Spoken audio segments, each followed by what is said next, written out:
Boa noite a todos. Que as bênçãos, a paz e o amor de Jesus estejam em nossos corações, nos alimentando e nos guiando. Obrigado, Senhor, pelas tuas bênçãos sobre os nossos corações.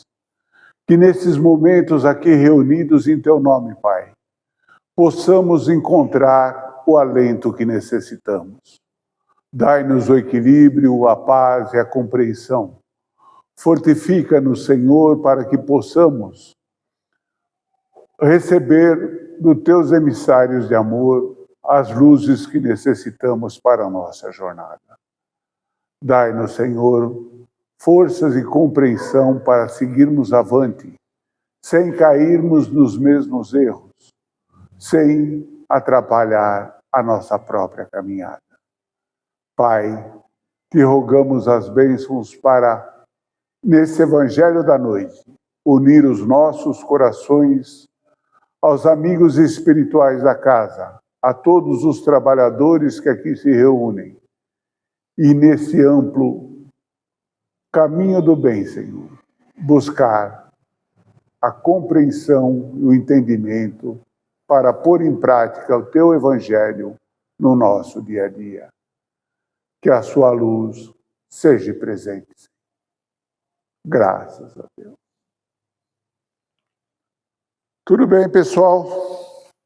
Alguém tem alguma pergunta, alguma questão?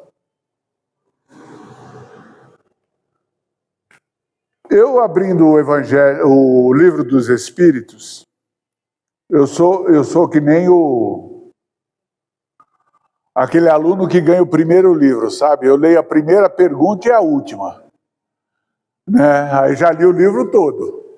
Né? Li a primeira e a última, já sei o livro todinho. E aí eu parei Tem livros, edições que vão até a 1018, essa aqui da LAC vai para 1018, e essa aqui da FIESP, Federação do Estado, vai para 1019, do mesmo livro. É só questão de numeração, um põe A e B em diferentes situações e chegam mais ou menos ali juntos. Então a pergunta, a última questão do livro, diz assim: o reino do bem poderá um dia realizar-se na Terra? Aí ele fala: o bem reinará na Terra quando entre os espíritos que a vêm habitar, os bons superarem os maus. Então eles farão reinar o amor e a justiça, que são fonte do bem e da felicidade. É pelo progresso moral e pela prática das leis de Deus que o homem atrairá para a terra os bons espíritos e afastará os maus. Mas os maus só a deixarão quando o homem tiver banido daqui o orgulho e o egoísmo. Falta bem pouquinho, né? A transformação da humanidade foi predita e chegais a esse momento em que todos os homens progressistas estão se apressando. Ela se realizará pela reencarnação dos espíritos melhores que constituirão sobre a Terra uma nova geração. Então os espíritos dos maus, que a morte ceifa diariamente, e todos os que tendem a deter a marcha das coisas serão excluídos, porque estariam deslocados entre os homens de bem, cuja felicidade perturbariam, e esses irão para mundos novos, menos adiantados, cumprir missões penosas, nas quais poderão trabalhar pelo seu próprio adiantamento, ao mesmo tempo que trabalharão para o adiantamento de seus irmãos mais atrasados. E aí a resposta continua. Vamos parar aqui, senão vai ficar a lição de leitura da noite, né? Vocês viram que eu não sou bom nisso, então Vamos parar por aqui. O que acontece? Todas as religiões no nosso planeta, em todas as culturas, elas diz claramente, todas elas falam a respeito do juízo final. Certo? Eles falam que os bons serão separados dos maus, com castigos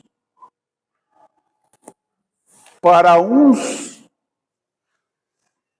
castigo e com sofrimentos eternos, vejam bem, para outros, os bons receberiam as bem-aventuranças. Fica até complicado, né? Você já pensou uma mãe cujo um filho se transviou no caminho, pensar num algo eternamente para ele ficar se cumprindo no bem. Então, é difícil, né? Dizem essas religiões que chegará a hora de separar os bodes das ovelhas, ou o joio do trigo, né? Onde o retorno de Jesus, que seria, nesse caso, ele retornaria aqui para ser o juiz de todas essas almas, né? E aí a terra seria finalmente habitada pelos eleitos. Olha que maravilha se assim fosse, né? Mas, se a gente pensar bem, isso que está escrito aqui seria bom para um produtor de filme, assim, fazer um filme de horror do jeito que eles falam, né? Porque já pensou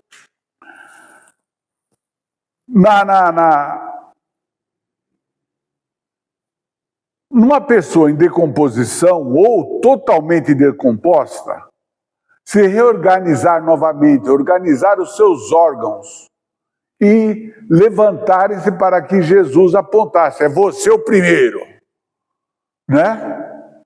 Seria fácil, seria até monstruoso alguém que já passou várias etapas na sua vida ser reconduzido nessa situação ou naquela situação em que ele viveu.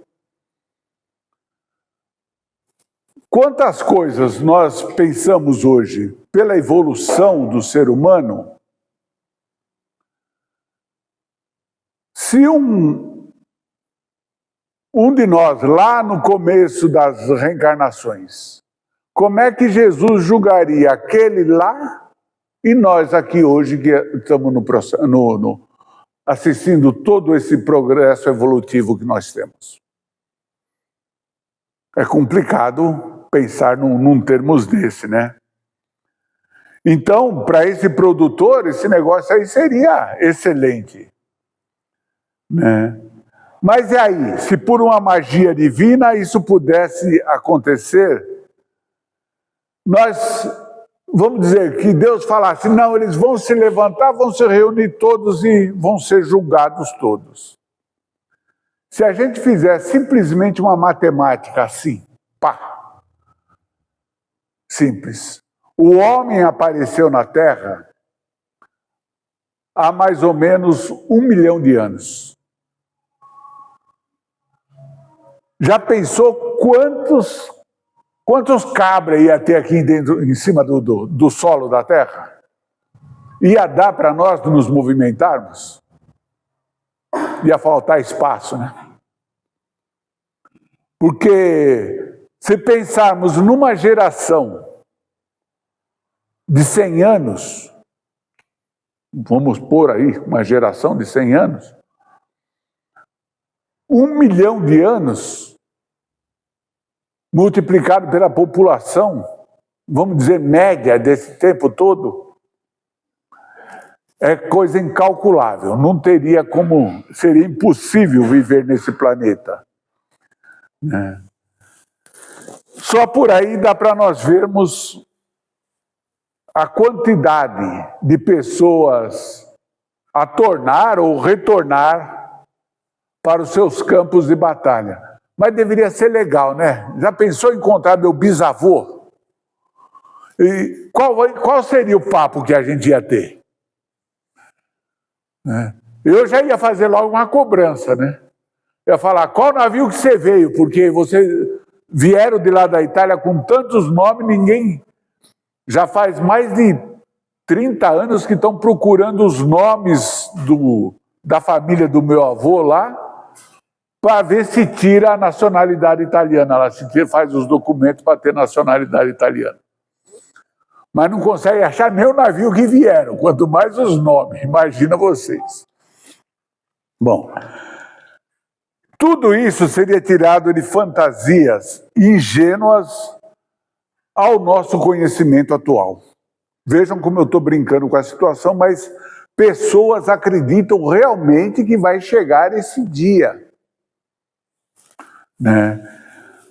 Isso é por interpretações equivocadas dos textos evangélicos ou uma interpretação de má fé, puxando para um interesse ou para outro. Lá no capítulo 3 da nossa Bíblia aqui, de João, Jesus informa a Nicodemos que é preciso nascer de novo, a historinha que nós conhecemos, né? E aí, o que acontece? Aí confunde-se a reencarnação com o retorno à vida física. Né? Como se fosse possível reanimar, vou usar o termo aqui, um cadáver totalmente desintegrado. Não tem mais condição fisicamente, hoje a ciência prova que não tem, porque o átomo de um está alimentando o átomo do outro. O átomo é uma quantidade, vamos dizer assim, X para o planeta. E isso serve para todos, animais, plantas, vegetais, para tudo. Então, não tem como nós refazermos ou reorganizarmos corpos que já foram totalmente destruídos. Porque nos alimentos que nós comemos, podemos estar ingerindo ou nos nutrindo de coisas que foi parte do corpo de um outro ancestral lá atrás. Porque para fazer a planta, eles vão os mesmos implementos que nós temos. E vai se multiplicando, vai se refazendo aquilo ali. Se multiplicando o trabalho daquelas micro-organismos que temos no nosso corpo. Então, vejam que Paulo ensina a respeito do perispírito, dizendo que há corpos celestes e corpos terrestres. Chega a ser espantosa a conclusão, vejam bem, que o cadáver não só se recompõe, mas revive e também torna-se puro, chegando a ser imaculado e eterno. É complicado assim.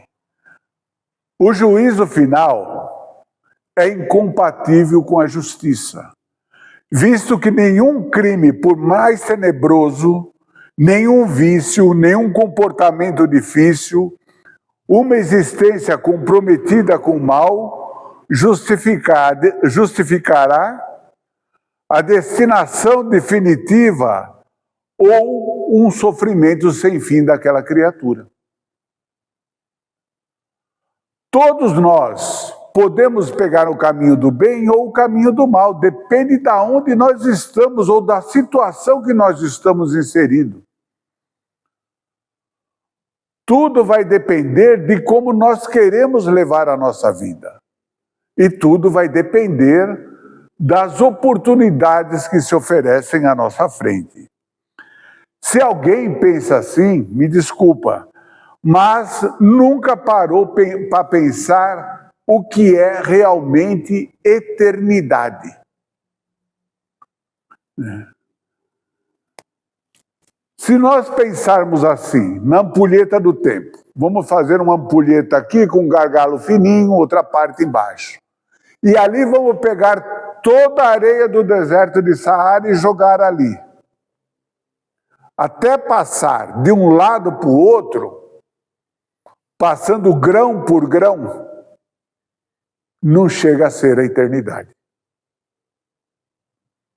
Então vejam que a eternidade é uma amplidão que não dá para nós medirmos.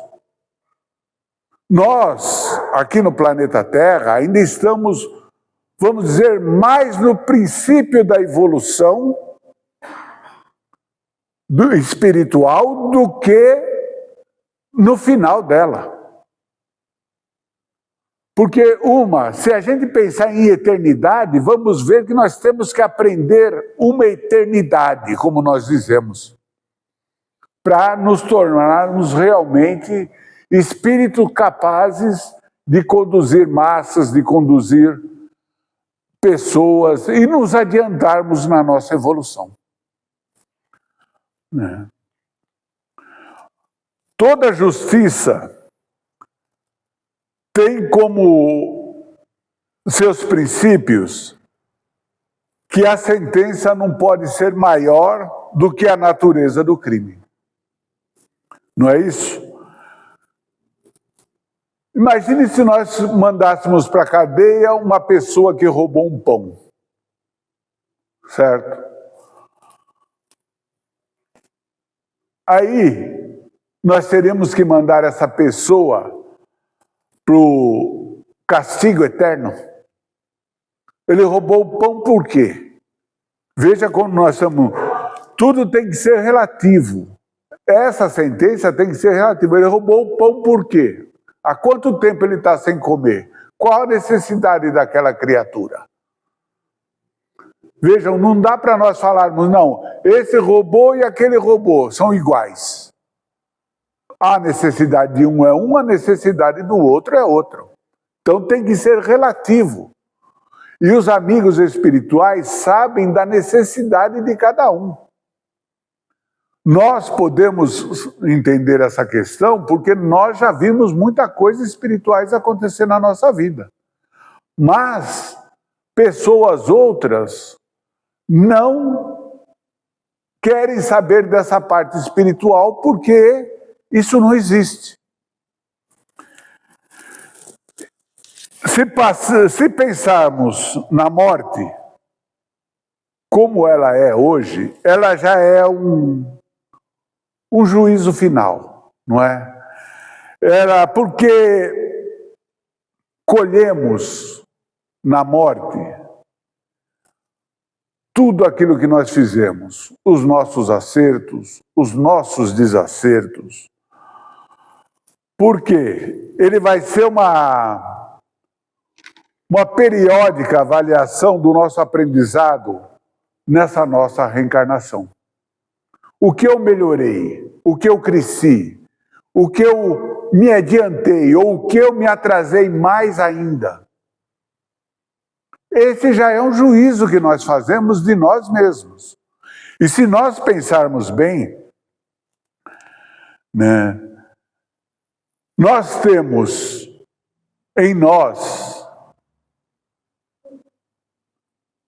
algo que vai cobrar de nós muito grandemente.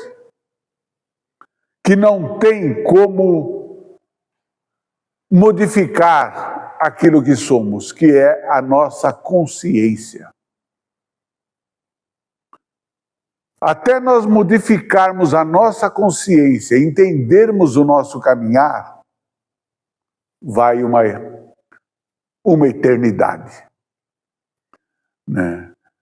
Nós seremos cobrados por esse juiz que não falha nunca, que é a nossa própria consciência. Por isso que se fala que Deus sabe que de uma folha que cai. Porque a nossa consciência vai nos levar para onde nós, como se diz, onde nós pecamos, ou onde nós erramos. Os nossos desacertos. Também para os nossos acertos? Também para os nossos acertos. Nós viemos para cá não com um caminho traçado, um caminho direto. Você vai passar por essa estação, essa estação, essa estação e essa estação. Não. O teu caminho é esse. Quem vai melhorar ou piorar esse caminho é cada um de nós, segundo aqueles conceitos que tiverem de vida.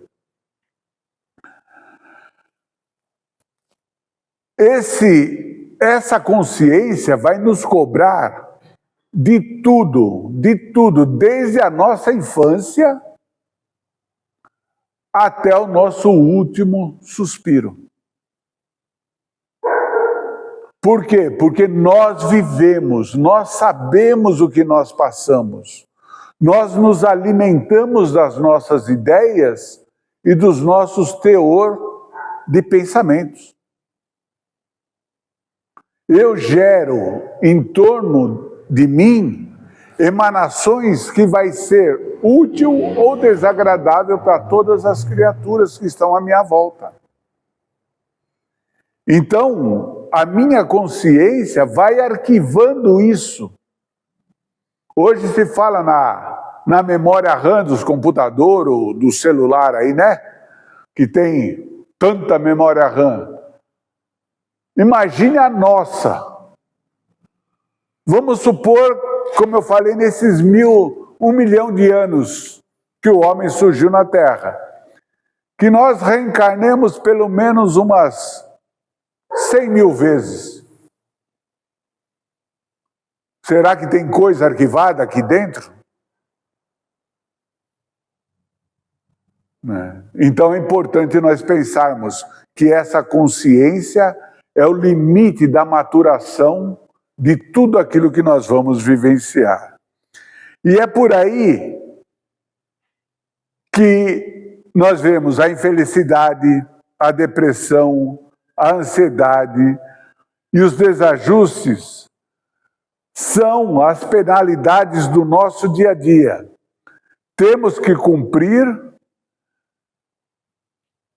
toda essa etapa, né?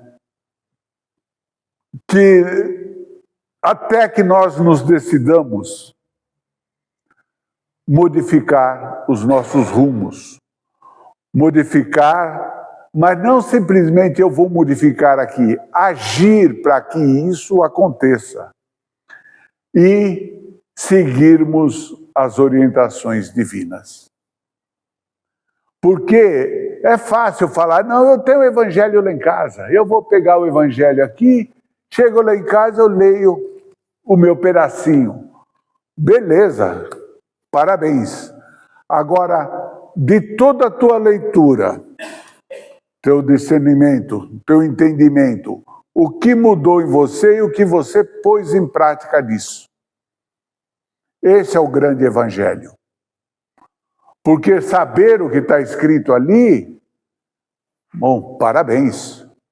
Agora, mudar em relação ao que está escrito ali, mudar em relação ao que eu sou, para aquilo que eu estou aprendendo daquele evangelho, é que vai fazer a grande diferença na minha vida.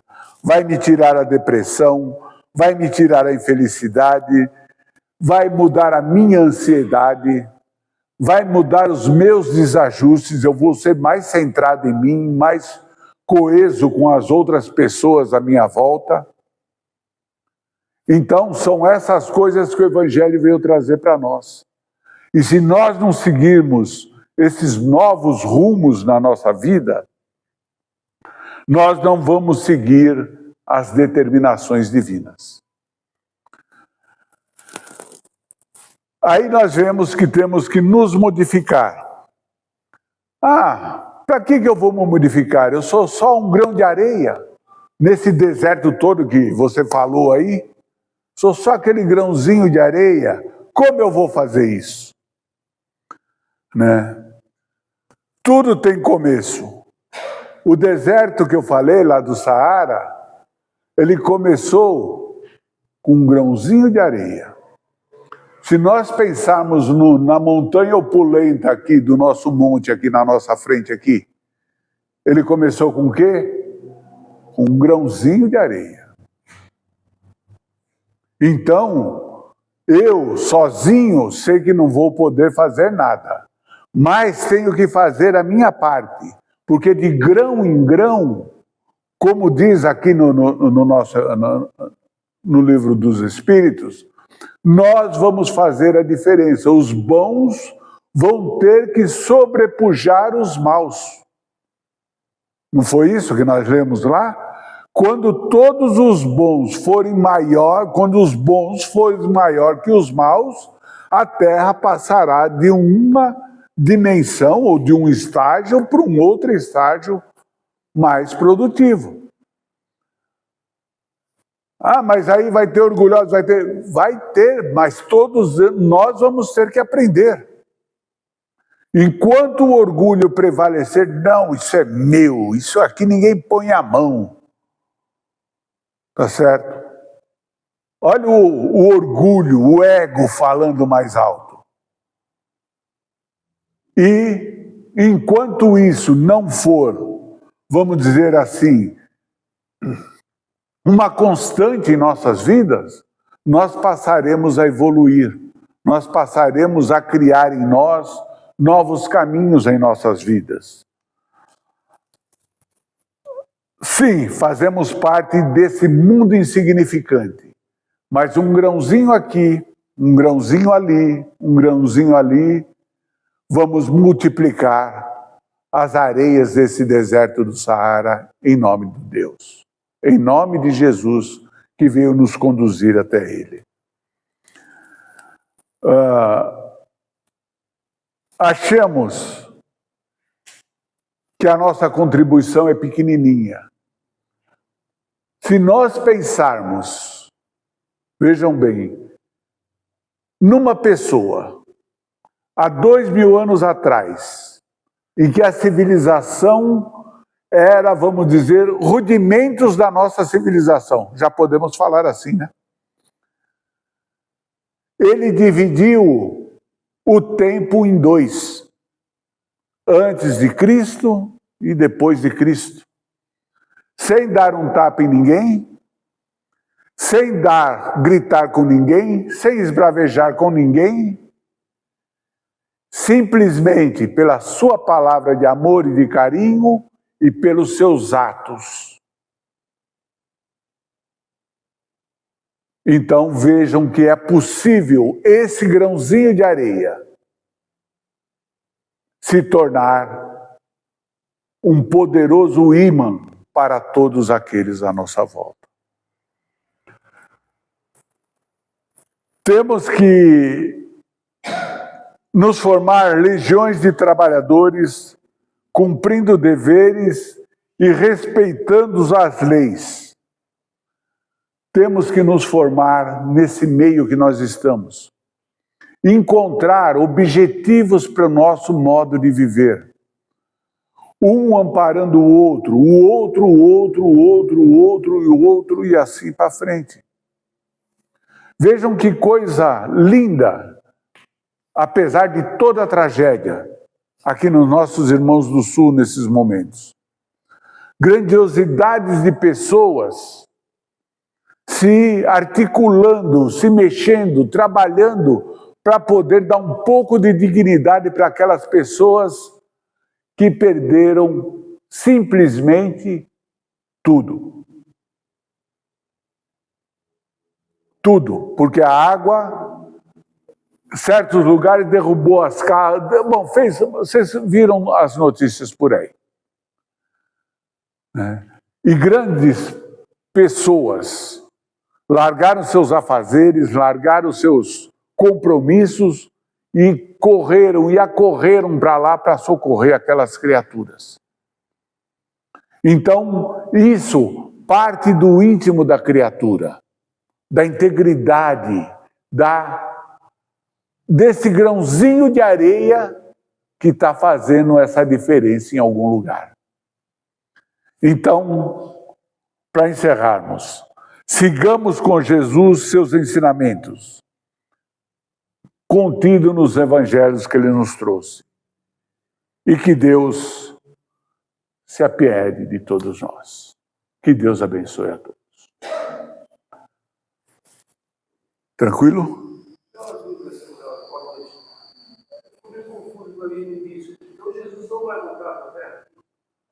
Jesus não saiu daqui. Ele não é que ele não vai voltar, ele não saiu daqui, ele continua aqui. Certo? Veja, você faz uma prece pensando em quê? Nos amigos espirituais que te rodeiam e em Jesus para levar a nossa prece, o nosso problema para Deus. Não é assim? Então você vê que ele está presente aqui. Certo? Mesmo que ele fisicamente ou espiritualmente não esteja aqui, os seus emissários de amor estão aqui para levar para ele aquilo que acontece. Então ele não saiu daqui. Se vermos as narrativas, lá eu estarei. Então você vê que ele não saiu daqui. Pelas afirmativas dele, ele continua aqui presente em nossos corações. E qual pastor vai falar assim? Das ovelhas que meu pai me deu, nenhuma se perderá. Eles têm que estar vigilantes, não tem? Então ele está aqui, no meio de nós. E que Jesus nos ampare e nos guie. Obrigado pela pergunta.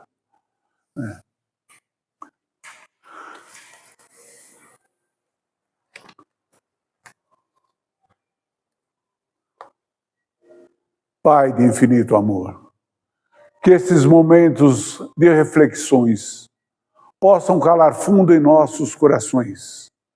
Que tenhamos, Senhor, consciência de nós, dos nossos passos. Que possamos entender, Senhor, as realidades do nosso dia a dia.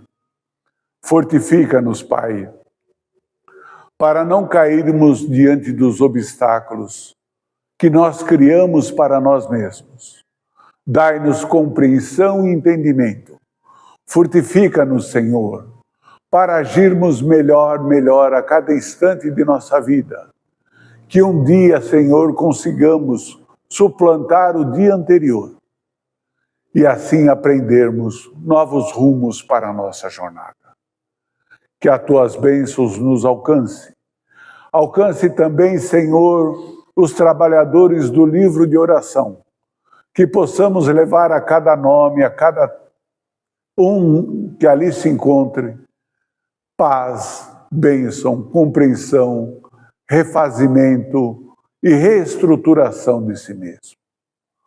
Senhor, que esses momentos possam também trazer bênçãos de paz e de esperança a todos os trabalhadores do bem e do seu amor que nos concitam a pensar na grandiosidade do seu nome. Obrigado, Jesus, por aqui estarmos. Obrigado, Senhor, por esta oportunidade bendita de nos reunirmos em teu nome. E que a tua paz seja presente sobre cada um de nós, hoje e sempre, Senhor. Pai nosso, que estais nos céus, santificado seja o vosso santo nome. Venha a nós o vosso reino. Seja feita a vossa vontade, assim na terra como nos céus. O pão nosso de cada dia dai-nos hoje, Senhor. Perdoai as nossas dívidas, assim como nós perdoamos aos nossos devedores. E não nos deixeis cair em tentações, mas livrai-nos de todo mal. Porque teu é o reino, o poder, a glória, o amor e a esperança de unirmos-nos em teu amor, Senhor, hoje e sempre. Que assim seja, Pai amado. Graças te damos, Senhor.